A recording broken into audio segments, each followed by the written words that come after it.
G'day and welcome to the Inforunners and day one of Invictus. I'm joined by, I don't know, the super saucy, sexy Space Demon. How you doing? Much sauce, dude. Much Marinara sauce. today. I'm good, Marinara. man. How you? Tired. I gotta get into that sleeping groove. First day is always hard, hits like a truck. Yeah, man. You're tired. It is day one. You got like Yes, 9 yes. more days. I gotta get in the groove. You're I get in the already tired. groove. And then you find your second wind and then you empty that tank and then you find that you've got another tank and The goes no on. sleep groove, it sounds Yes. like. I can't do it. I can't do what you do. All right. Oh, well, different strokes for different folks. All right, let's cut it over to the browser and see what we're in for today. All right. So first cab off the rank is the Fury. So I think we'll talk about this real briefly. I think the price even surprised us, kind of, so to speak. So I know you were kind of taken by it a bit. So we'll start at the bottom, and I think, and work our way back up. What do you think? So yeah, I figured price-wise this would come in underneath most starter ships just because of the lack of the quantum drive. Yeah. I was thinking 40 was a solid because like you've got guess what? other That's exactly what I had. So great minds think alike. That's really good. You got other snubs at like 35. You've got starter ships at 45. You got this ship, which is like kind of feeling like a hybrid of in between, but still doesn't have the quantum. I figured it would have worked well there, but they did 50 and then they did this. Yeah. So before we get into that, $50 is a dangerous price. Because if you get someone that's new that doesn't know about not having a quantum drive, you can take your Aurora as an example, and you can upgrade it from a ship that can go everywhere to a ship that goes nowhere. Oh, yeah. So they really got to be careful with that. That's kind of really dangerous. And I'm sure there's going to be a few people undoing that, like new people that are like, yeah, I want the new ship and I can get it for $5, yeah. And then they realize they can't quantum anywhere. So that's kind of scarily dangerous. But honestly, I think it's a real big slap in the face to anyone that owns an Aurora, a Mustang, a Pisces, or an original cutter, because this ship is nowhere near as good as any of those. And it's a little greedy. I think 40 was the max I was prepared to go to. And well, yeah, I could have gone to equal for credit for 45, but yeah, more than is just, yeah, it's weird. I mean, that kind of makes it a self-slap in the face to this thing, right? Yes. You could get one of those ships and have interior for cheaper. Interior and cargo. And in some cases, a bed. This thing has nothing. I don't even think they mentioned this having an exterior. Like, it might be in the Q&A. We haven't looked at that. That just came out as well. This is the least like exterior accessible in inventory. Yeah, well, no, it does have a storage. It does have a storage. I've seen that for myself. Yeah, so it does have a storage. But like, this is the least interior you could possibly ever have on a ship because it's literally just a glass bubble. Like, it is the most compact ship they've ever made. You know, like it is realistically, it is also smaller than the Merlin and the Archimedes, right? It's like a oversized drum barrel with thrusters on it. The only thing it's got going for it is literally the size 2 guns. And I think they knew that if they didn't put decent sized guns on it, a lot of people would avoid it. And I do think this is priced based on components. I can tell you that right now, because it does have Merlin-y arrow components and it does have size 2 guns. So the guns kind of fall between, sorry, I shouldn't have said Merlin, Archimedes. It falls between the Archimedes and the arrow. So I was expecting a price in between those two things, but the anti-quantum really is like well, you know what it's like. You stream. If you've got to get a vehicle into a ship, how lengthy of a process is that? Oh, it's terrible right now. And this ship falls into that category. I'm hoping that persistent hangars make things like that more possible. True. Loading vehicles and ships into multiple vehicles and ships into a hangar. But yeah, I think just like a lot of the other ships, the game that we have currently isn't necessarily calibrated for this. And I do wonder if this ship, I guess we always wonder this with basically every ship they release, is this pointing at something, a shift that they want in the gameplay? Like, do they want us to start considering the logistics of strategy behind ships carrying ships? We know they want the Liberator in to help us carry ships around in Pyro. Are they trying to push us more to consider carrying ships around and get more used to that with this? Because they like the trailers and the ISC footage and everything shows that gameplay. But if you know Star Citizen right now, you know that most people aren't putting in the time to do that. So I'm interested in what the future might mean based on this ship, or if it's just a ship they want to throw in there. Well, it was really interesting because when this ship kind of dropped in the leaks, everyone was wondering about what it fitted in, and I thought that was the wrong question. The show we did this week was, I can't believe no one's asking this question about the Fury, and the kind of outcome from that, because I know you've been busy this week, was no one was asking what the ship connects to. This is a snub. You know, what is the mothership? And I translated that to Japanese, and for Japanese, because obviously Mirai and all that, right, is Japanese, you would call this other ship the bosun, the mothership. So what is the bosun to the Mirai? No one's asking that. We have never had a snub that doesn't have a mothership, right? So that probably means more than likely there is a mothership that you can have, and think about it, it could have 20 of these things hanging on it. But again, 20. I don't know. I'm pulling a number out of my butt, you know, like it could be anything. So I do think that it would make a lot of sense it would have made a lot of sense if we had this. It would have been interesting, actually, if they were reworking the hull C and up to have a hangar in the back to carry one of these. It's funny you said that. They haven't been previewing the ship to us at all, because they don't want us to see something like that. So one of the other takeaways of the episode was Argrid actually was going back, because this is what he does. He's very due diligent. He went back through, and in the Hull A Q&A, he found them talking about that how you can break ships down and put them into boxes and put them on Hull A's. But in the same paragraph, it also said we are working on a microfighter to work with the whole series of ships. This is clearly that microfighter. Yeah. This must be it. So we started going through things like, does this replace the turrets? Can you connect this to, you know, different points on it? Because there were a few people that got to the point where, what ship does this connect to? But the next step is this is literally a flying turret. Can you imagine a ship that's like, imagine a hammerhead, right, but made by MISC, and it's like a weapons platform where they hang off, and then if they want to pursue, they just drop off and go after you. And we were like, this is insane. Cool. And it literally is a mini pocket carrier that people have wanted, because you could have multiples of these connected to said weapons platform. And again, that's why I'm starting to kind of I really want to know if this is something that might be connected to gameplay. I hope that it is. I think it might be, because the idea of having normalizing snub ships in every category, from mining to salvage to exploration, could do a lot for this game to encourage people to play more multiplayer-like, to be more friendly with each other, and just to get around the meta of fly your ship everywhere. Gives us another kind of stepping stone too. Like, you know, in a weird way, you can kind of start with the solo ship, but then, you know, if you can go smaller but more of them, as you said, it's a different way to step. You know how at the moment we kind of, you know, small, medium, large, capital, there's this weird snub area that you can step down into. Maybe rather than going up to medium, you can go down and do the multiplayer, which is interesting. Yeah, and again, that's a reason to have a snub ship, even when you've been playing for 5 years and you've got all of the ships that you could want. Exactly.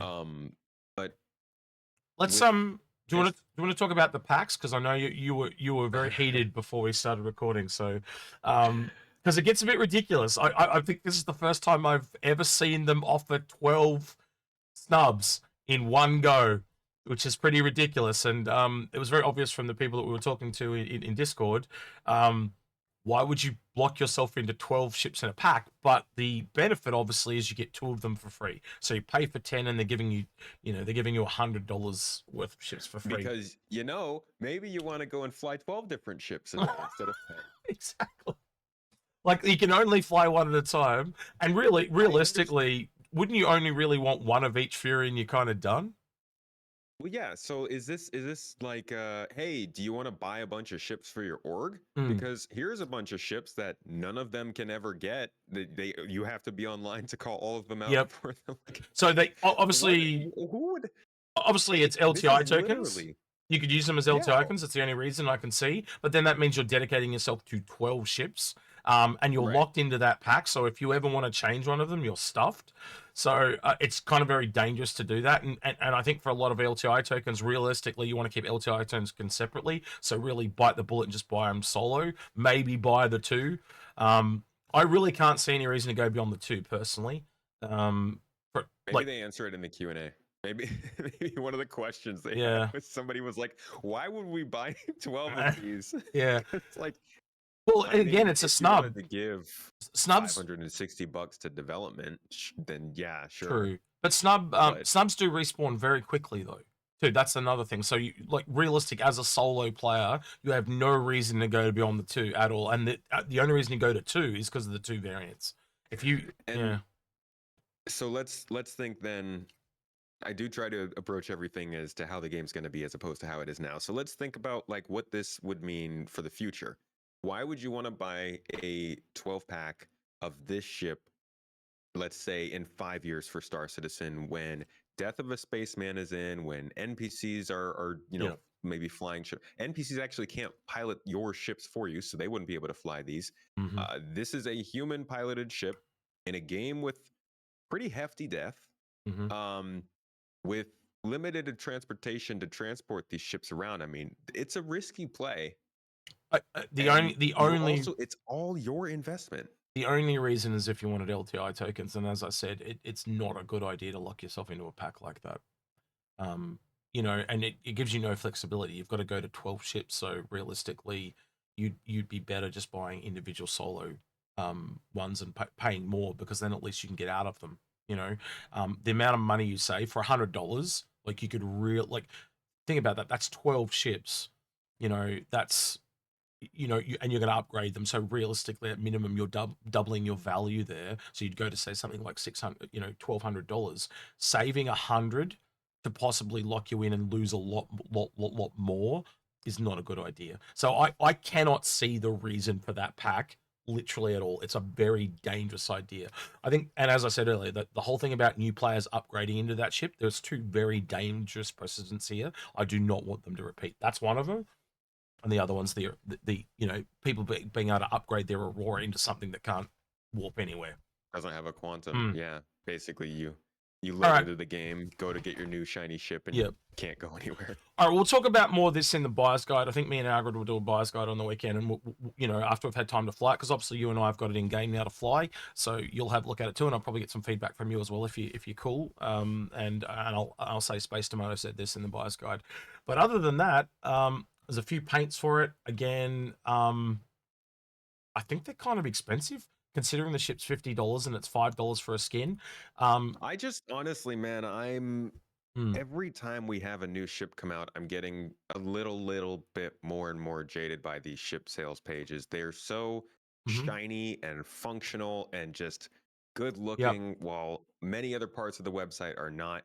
And they feel like, from even just 2 years ago, these ship sales feel so much more like the main part of the event. Yep, they do. And like their own big thing that's happening outside of just the fact that this is Invictus week. Like I know you have to sell ships, but it's nice to hide it in the event as opposed to focus so much on how good the pages are. So the other thing is though, like for a ship at this price point, to give an example, if I go back to the Mule, that was $50 as well. The skins for that were $3. These are $5. So everything is just turned up for this. Like they have seen greed again. It's been a while since we've seen them be so greedy. And I think pricing this at 50 instead of 40, and I thought it was aggressive. I thought it was overpriced at 40. Then all the skins are just slightly higher as well. Like everything's just slightly tweaked to get a little bit more out of us, and that I don't like. Yeah. Oh well, yeah. Okay, I guess we can call it that. All right, I'll give him inflation. All right, inflation it is. We'll leave it at that. I like the ship. I really do. I wasn't very excited for it until I saw the ISC, and the potential with it is crazy. The gameplay that it could offer is really cool, but the way that these sales happen, it's dampened my hype for it a little bit. Well, I look forward to seeing it in game though. I think things like this though kind of annoy me. Special offer: get an Invictus launch week jacket if you buy a Fury. That's what I mean. If you are buying the whole Fury to get that, there is something wrong with you. Well. Something wrong with all of us. Let's be honest. How much special stuff is happening on the page, from Chairman's Club offers to credit to Warbond to special jackets to a very fancy display of the ship. It's just, there's a lot that goes into it that is obviously more than it used to be. But I'm waffling on about it at this point. Yeah, but it's always a weird expression to me.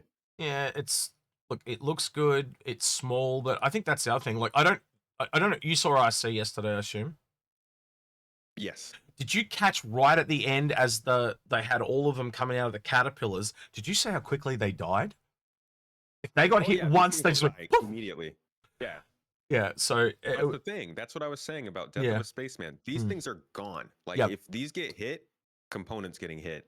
And if a Yep. component gets hit, you're gonna get messed up. So I know these are gonna be risky. I know you don't recommend buying ships, but from my point of view, as in a value proposition, this is not a good value ship. You know how we don't usually recommend vehicles and ships under $250 don't hold their value. Like get a starter ship or get one really good ship that that's higher up is kind of tend to what be. So I can't recommend this either. I can't recommend it. If you're just going for one ship to play the game, get an Aurora or an Avenger, Cutter, and a Cutlass. I think they're the 4 that we generally recommend. So, If you could get a Pisces for the same price as this Pisces, I'd choose Pisces every time. It's $10 more. And and it comes with a game pack. This doesn't come with a game pack. Oh, wait, the $55 one does not. Nope, it's just the ship. Oh, yeah, okay. That's why this is so damn expensive. It is ridiculous for its price. It's a hard pill to swallow, isn't it? It's because a game package has roughly been worth about $15 all these years. So if you take $15, like if you add $15 to this, that literally goes from 50. If you buy at War Bond, that makes it $65. That is the same price as the C8R medical variant with in a bundle with a package. Isn't that that's the same price as 100i? Yeah. I think you're right. I'd have to double check. Which has a bed and cargo space. Well, it looks good. Well, again, an Aurora with a bed, cargo space. Yeah. At 45, this is a rough. It's greedy. It's just too greedy. I'm sorry, I can't get, especially when it doesn't have a quantum drive. At $50, it's too expensive. $40 was as high as I was prepared to go for a ship with no quantum drive. And as soon as now they put it up $10 more. And by the way, that's at War Bond, so that means eventually it'll be $55, right? So it's $15 overpriced in my book. And it doesn't come with a $15 game package. So essentially, at $55 plus $15, that makes it $70. Yeah, that's more. That's more expensive than an Avenger package. Yeah, and the 100i is actually 50. So without the package. So yeah, you're looking at this is terrible value. Yeah, very, very, very bad value. And that's what we're all about here is value. So it's terrible value. Cannot recommend it. If you want to play with it, have a bit of fun with it, buy it as an LTO token and turn it into something else. Absolutely, that's fine. But this is not like Spaceman said. Once Death of the Spaceman is implemented, this thing is a death trap. It's going to be moved. It clearly is not. I mean, the best thing. Even right now, it's a death trap because you can limp back from a battle in a Hornet and get repaired and go back out. But with this thing, dude, it looks like you're going to get taken out if you're dogfighting in this. Yeah. All right, so I just realized there's also an MX page, but we are very much starting to get into the territory of feeling the thunder of Buyer's Guide. I'm just doing a double check. Yeah, it's exactly the same price, so there's no price difference. All right, let's get on to the other stuff that's available today. So, because we've obviously got MISC, Mirai, and Crusader, so we're going to go through a few of these. Someone spotted, though, Lemming, one of our mods, spotted this. For the first time ever, they're actually selling the in-game shirts for real money.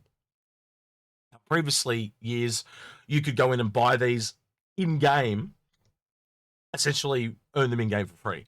So, I don't like that. I don't know about you. Why? I guess they're hard up for cash. I got no idea. But like it was a thing that encouraged you to go in game and earn them, and now they've taken that out and monetized it. I can just it's essentially a definition of pay to win. I don't have to go and do the work anymore. I can just pay for it because I'm too busy. It's disappointing, man. As long as you can do both, I guess that's okay. So if I can still go in game and earn them for free, that's fine. But if they want me to just pay $3 to fund development, that's fine too because I'm too busy. I mean, I've introduced something else to pay $3 for. Try not to charge money for something that you've been offering for free. That's I know it's a thing with business and it's a thing that you can do. We've been watching it play out in real time with things like Twitter, but like in this instance, just something different. Don't charge money for that we were going in. So yeah, I hope it's in game still for free. I guess that's what we'll have to see. All right. I just noticed there is actually a Warbond CCU for I think it was the Hercules series. I'm pretty sure that's what I just saw. Just give me a second. It was there for a second. So we've got one for the Vulture, but that's obviously left over from when the actual Vulture went. Here we go. So the A2 Hercules has a CCU. Can't really recommend. That's really high up too, and you can't go off from that. So I can't really recommend that. What's the saving though? Let's have a quick look. I cannot believe the price of that ship. Okay, so it's a $25 CCU, and you get a $75 off. That's not terrible. That's actually pretty good savings wise. 25 to save 75, but it's a really expensive ship. And again, you know, like I do, Space Tomato, there's only $500,000 Alpha UEC between the three variants of that ship. And when one of the Hercules is in the $300 range, one's in the $440 range, and then all of a sudden one's at $750, not worth buying. They just really don't want people to have this ship. Yeah. That's so overpriced. Yeah. Because the A2s are also probably the most useless variant. All right, well let's go through all the ships that are available for today, and we'll the M2. Yeah, we'll just all right, we'll start with the Freelancer MISC. So what's your thoughts on the MISC? This is generally a military ship. We don't see it too often. It's a missile gunboat. What's your thoughts on it as a Freelancer variant? Have you used it much? No, I don't care much for the Freelancer in terms of its exterior design. I also don't like the interior, the way it's just a very cramped hallway. Yeah, it'll get a rework at some point. On top of that, the MISC is the military variant, and military is the least interested thing I'm in. So this might be one of the least interesting ships to me. Actually, it's a very popular ship when it is available for sale. So this one's is usually only available for sale at those two events. So yeah, I had one for a while. But missiles have really fallen out of favor in recent years. So yeah. Yep. All right, Miss Razor, another military variant. This is the stealth one. I think this is the best version of the Razor. But again, for its price, I kind of can't get behind it. Much like the Misery, as you were saying, like it's a bit hard to get behind at that price. Yeah. Well, what is this used for? It eventually, finally, will be a recon ship. Is what it'll be. You go in and like, do people do anything with this ship in game? Race with it or something? Because I don't see this being any type of useful. So that's the other two variants. The other two variants are race based. This one is just military stealth. Basically, it's a stealth. So yeah. So there's just no reason whatsoever to right now. Right now, no. But a lot of the ships are like that as well. All right, we also got the Reliant Tanner. We were talking yesterday. You know how they were talking about whether the Reliant should be a Mirai ship or not, and they ended up keeping it. What we were saying is, with a parent company, and you see this company with like Google and stuff, all the other Reliants, they should have stayed with MISC. This is the one variant that should have been moved to Mirai because it's combat and all that type of thing. So it would have been really cool to have like a Mirai spin-off of the Reliant. I think that would have been really cool. But yeah. I would have been all. This is my favorite variant of the Reliant, but still the Reliant's just in a really bad place. Yeah. It is. It's been neglected, which sucks because it's a very interesting ship. It's also probably one of the least known sort of starting level ships. And if it was, I think if the Reliant was made now, it'd be one of the coolest ships in the game.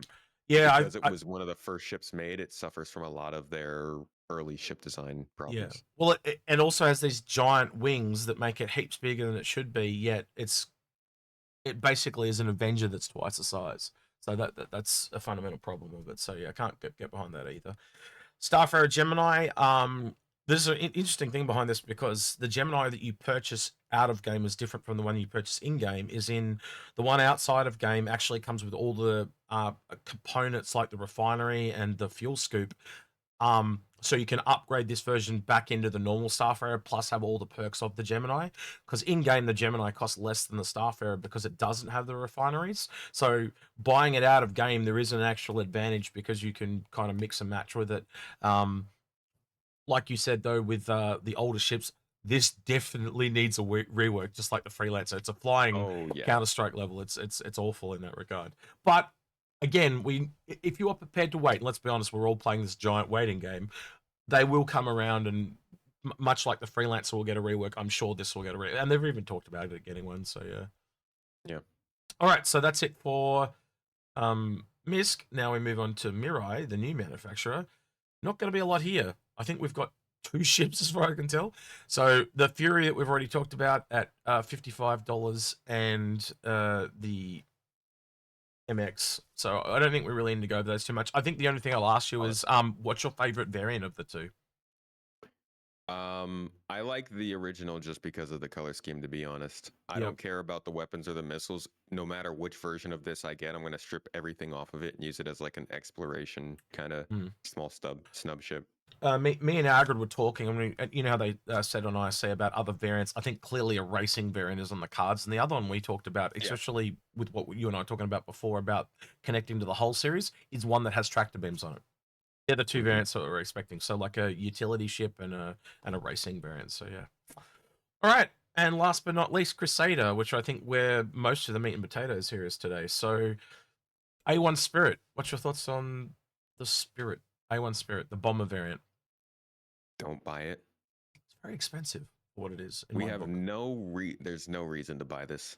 This is a bomber with bombs that we haven't even seen in testing. In a ship that we haven't seen past the gray box phase, and it's very expensive. There's no reason to buy this. Yeah, I think for me the Spirit is the C1 is where it's at, and considering it goes from $110, so it's $65 more just to get bombs. That's you know, you get an Avenger for that. Bombs, you know, again, I can't stress enough. We have not seen in testing. We have seen the A2, so you can take that and the A2, shrink it a bit, but yeah. Sure, but what does that mean? Would one of these bombs take out a landed Starfarer? Would it take out a Nova tank? Take out a turret? Well, you can how do these bombs fly? Do they fall quickly? Like it's just. So the way you could compare it and test it is that they're size 5. The Gladiator has size 5 torpedoes. So whatever the Gladiator can do, roughly is comparable to what this can do. Very similar in spec. So that's how I'd work that out, right? So it is you could work it out, but again, it's niche. How often are you going to need like bombing is literally in atmosphere only. Yeah. How often are you going to need that? And you are locking yourself. It costs more where you've got a C1 Spirit. How often are you going to do cargo? A lot more frequently than you're going to do this. Exactly, yeah. You know, so it's just like the A2. Yeah. They made it way more expensive because they don't want people to get it. Yeah, well, niche costs money, and niche is not always the best. So yeah. Speaking of which, can't get behind. Well, this is the price of a Polaris. I can't get behind the ship at this price. I just can't. It's way too expensive. Yeah. You know, and the in-game price does not line up with the out-of-game price, as I said earlier. You know, so it's another pass for me. Invictus is not good value, by the way. If you guys get yourself a better CPU for this game, instead. Hardware first before software, so to speak. Ares Inferno. Like, don't get me wrong, a lot of these ships are really fun, but they are terrible value. At $250, $10 more, and you've got a Mercury Star Runner. Game-wise, these ships are very cool. I agree. And the Inferno is actually I love this one of the 2 Ares. But again, you know me. I'm not. I know. You're not a big ship. Almost any ship to buy. This is like if you want to help the game get made and you love what's being done, then buy this. But otherwise, there's just no point. I think it's worse though with combat ships because one thing you're clearly seeing in Invictus is because they're all combat ships, they just have this great upmark in value. Like even the Fury, because it's got extra guns on it, the price went up. Yeah, well, we've seen that happen over the years where combat's the only thing people have been able to do. So people think that combat is the main thing in Star Citizen. Now we're starting to see industry come in. These combat ships aren't going to be able to justify their price as much. Yeah. Same thing again. Going to be more interesting. Same thing again for the Ion. You know, this is your kind of sniper variant. It's just not good value. And then lastly, I think we're at the last 2, which will be the Hercules and the M2. So the Hercules is the civilian variant. If you're really into the Hercules, that's the ship you go for in my book, right? The one that really is the best one, though, believe it or not, all round for the Hercules series, what the Hercules series is trying to do is the M2. It is an armored combat variant. It is to get you in and out of combat. You are trying to drop off their tanks. That is the selling point of the ship. Its real strength over everything else is speed and getting 2 large vehicles to ground, right? The Liberator, right, that treads on the C2. But this one, the Liberator doesn't have the armor that this has, and it doesn't have the speed that this has, right? So if you really want what is the core functionality of the ship that stands out, that's the M2. This is the only one I can kind of get behind, but at that price, and considering you can add $50 more and you get a Liberator, and the Liberator holds those vehicles and 3 additional ships, not good value. So yeah, that's the problem with Invictus as a whole. It's just not the best value. Man, I hope CIG marketing doesn't see this because they're gonna cut me a new one. Okay, I think we can get behind this one though, right? The Mercury, good value, good ship, good cargo, data running. Got the multi crew. The only thing you can't unsee once you see it is the stilts. Once you realize the whole ship is raised up for the vents underneath. I destroyed the ship for Algrid. He can't stand the ship anymore because of that. But I don't know. What's your take on the Mercury? This is still my favorite ship in the game. Hmm. It's only useful for half the ship though. The data running is a huge waste with the exploration not really being useful. But this thing's got 2 turrets, one on top, one on bottom. It's great coverage. It's got a very nice design. It has some problems, obviously. Yep. It's updated with the physical components, so it's working with that kind of stuff. And it's got a decent sized cargo bay. You can put multiple rocks in here. You can put a cyclone in this. You can even apparently fit the Fury in here. So yeah, if you want a cargo haul, bring friends with you, transport vehicles, just scoot around in a daily driver, this is a great ship for it. So I'm not going to say buy it with money. It is one of all the ships we've seen today. Yeah, it's one of the best value we've seen today. And a lot of that stuff you mentioned, like the problems it has, they will be ironed out when the gold pass is done. So this ship does have some issues, 100%, like the stilts and other things like that. But you can tell down the line that they're going to get it fixed.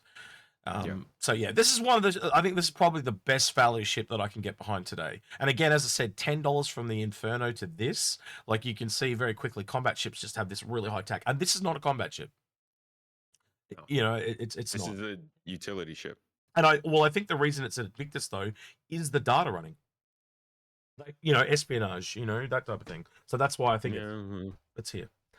It is an interesting one to be in this sale. My cat does not want to leave. He's not getting the message. Anyway, right. All right, so I think that kind of wraps it up for today. I think the last thing we could probably have a really quick look at, if I can find it, is some skins, see if there's any new skins. I'm not a big skin person myself. I know you are not particularly as well, Mr. Tomato. But let's have a really quick look.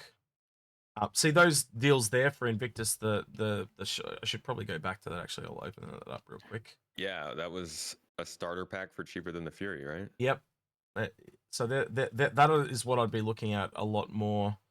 Can I actually set it to new? There used to be an option here to set it to new. Nope. Let me do that. Relevance. Yeah, relevance. What skins are most relevant? Yeah. What do we want you to buy that is not selling? That's basically what relevance is. All right. So I'm just quickly having a look here. Some of the blister skins are available again that weren't available until last Invictus. It's pretty much going to be right. So wow, that one looks really relevant to you. No, they're not relevant at all. Super skinny. Yeah, I can't see anything new. Interesting. A lot of the old stuff. A lot of stuff that is only available at Invictus though. So there's nothing new there. See what I mean here? Like, look, mule skins for $3. That's what the Fury skins should be, not $5. So yeah, there's nothing new there. That's interesting. Okay. Go back up to the hull. How much are the hull A skins? Hull A? I'll just type that in. The hull A skins are $7 a piece. Wow. So, yeah, compared to the Fury, that's pretty nice. Yeah. Bigger. So basically, if you wanted to get a Fury with a starter pack, that actually costs more than that Avenger. And at $45, you get a Pisces with a quantum drive, and yes, you don't get the guns, but you get cargo and functionality, and you can actually do missions in that thing for $45, and you get a unique skin for it. If I really want to, that's not even a question. Like, especially if it's your first ship. I mean, I guess the Fury can't be your first ship. Yeah. But like, if you only have an Aurora, and then your next ship is a Fury, you're stuck with the Aurora. I wouldn't put that past it, man. I reckon there'll be people that come into this Invictus and they buy the Fury thinking that they can play the whole game, and they'll be disgusted they can't download and play. Well, you won't even be able to download the client. Yeah. Well, gamers don't read, man. They will just buy it and like, oh, what do I do now? They need to turn the buying process into a game so we pay more attention to it. Oh wait, they've done that. Yeah, but both those packages there are quite good for a new player.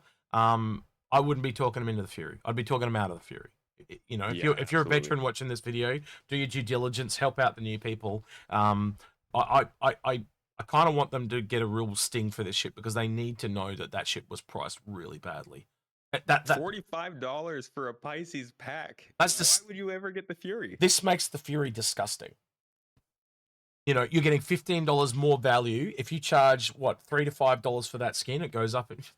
You know what I mean? Like you actually take their price and use it against them, and it just makes the Fury look absolutely disgusting. So yeah. I can't get behind the Fury, but I'm sure we'll talk about that in the buyer's guide. Is there anything? And I bet there's a lot of opinions in the comments. Yeah, let us know below in the comments. Are we overreacting to this? Because I'm like, as I said, we were expecting $40, and it come out at 50, and it's just enough to sour it. You know, that's you know, quite a large percentage. I'd have to do, what is it, 10-20% more. So it's quite also the combo of everything. It's like the skin prices, the ship price, the sales page, the pack of 12. It's kind of like it all sort of made the sale of this feel a little bit worse, because I know I love the ship. Yeah, I love the ship and I want to see it in game, but the way that they've launched it doesn't feel good overall. Yeah. I don't know, it'll be interesting. Well, we're going to do a podcast on your channel tomorrow, so we'll talk about it, I'm sure, more there. Where can people find you on the interwebs? And I guess the podcast as well. Where can they find that? All of places that you can type, just type in Space Tomato and I usually show up. Right. I do have a website where you could find all the links and stuff that makes it easy, but Space Tomato on YouTube is the best way to find the content, and Space Tomato 2 on YouTube is where the podcast will be. I'm just envisioning this old man on his typewriter now. Space Tomato. Why isn't it working? Yeah. Anyway, all right. It's only on the paper. Yeah. All right. With that, then, it's been Space Tomato. I've been Executed. Oh wait. I always forget this. Don't forget to like, subscribe, ring that notification bell. We are doing a push at the moment while we're trying to get our subscriber numbers up. It's not something we don't really push it here as much as we should. We should push it a lot more. Actually, we should really push it at the start of the video. I'm really bad at that. But we thought, well, there's a lot of new people coming in, we'll try to see if it actually makes a difference and just test it out. So yeah, if you've got friends that watch the channel, get them to subscribe too for me. All right, with that, thank you. He's been Space Tomato. I've been Execute. And catch the next one. Say goodbye, Space. Bye. You want to ask Badges to do that? He always goes, bye, Badges. Classic. Classy is what he is.